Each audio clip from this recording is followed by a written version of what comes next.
Welcome to Lighten the Road to London 2012, the Telegraph's Torch Relay programme. This week, the torch wound its way through Scotland, stopping off at locations such as Loch Ness, Shetland Islands and St Andrews Golf Course, before making its way to Newcastle. Later in the programme, we'll hear about the ingenious way that the flame crossed the River Tyne. But first, we're in Scotland, more than 300 miles away from the Olympic Stadium. Yes, there'll be football games at Hampton Park, but are the locals here really feeling the Olympic spirit? I took my torch to the people of Dundee to find out. I think it's really light and a lot prettier than I thought it would be. Yeah. It is really light. It'll be easy to carry, I think. It's really cool. It's really cool. It's a great occasion for Dundee and everybody's in the mood. Looking forward to the start. Well, the girls think it's emotional. Yeah, that's very true. The people of Dundee, I think it brings the Olympic spirit to them. Even though the Olympics is based in London, it shares the Olympic spirit with the whole country. We're all part of the one country, so why not get involved in it? And it brings everybody together as well, even cultures.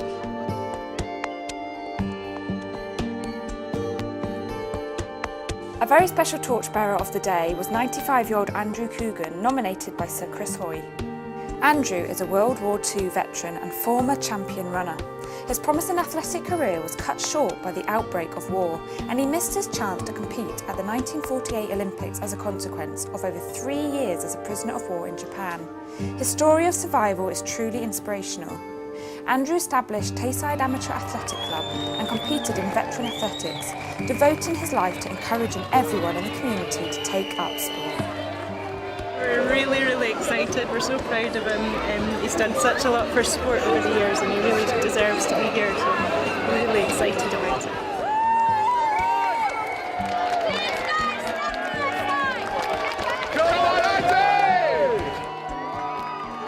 He's chuffed to bits. Like he's been training all winter. He's on a wee frame, so he's been hiring out the leisure centre in Carnoustie and doing half-hour laps with the Zimmer just to get in shape for this.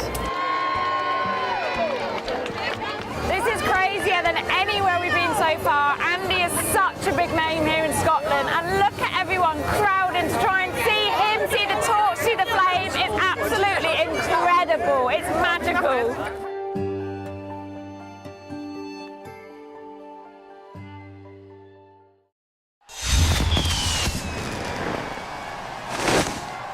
So I'm now standing right on the spot where on Friday Bear Grylls will land, having been on a zip wire carrying the torch. Mark, are you able to explain us a little bit more how this is going to actually happen? Yes, I mean essentially Bear Grylls will be waiting on top of the Tyne Bridge, just above the black ring of the Olympic rings that have been installed this week. On a zip wire, harnessed, a flame will be lifted up to him by the previous torch bearer. Bear Grylls will do the kiss and receive the flame into his torch.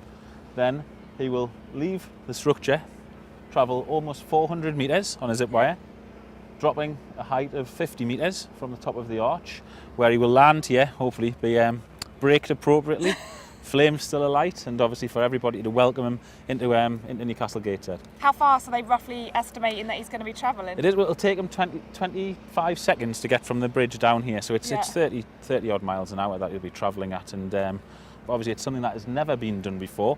It's the longest zip we've ever had in the northeast of England. It's the highest height difference. We've tested it in the quarry in Derbyshire, the zip wire company who are doing it. It works. The flame doesn't go out when it's on the zip, and we're all just looking forward to it happening now. And technically this must be obviously a big operation trying to get the zip wire up in the first place. I mean, how are they going to go about doing that? I mean, essentially the wire itself will arrive at this point on a big reel. It will be unravelled. The harbour master for the Port of Tyne is going to pull the wire through the river. On the bottom of the river, there'll be a wire lowered down from the top of the bridge, which will be connected to the end of that wire. They will then pull the wire up to the bridge, and then they'll wind the wire in from this end. And as the wire winds in, it'll tension up and obviously come out of the water, hopefully with nothing attached to it.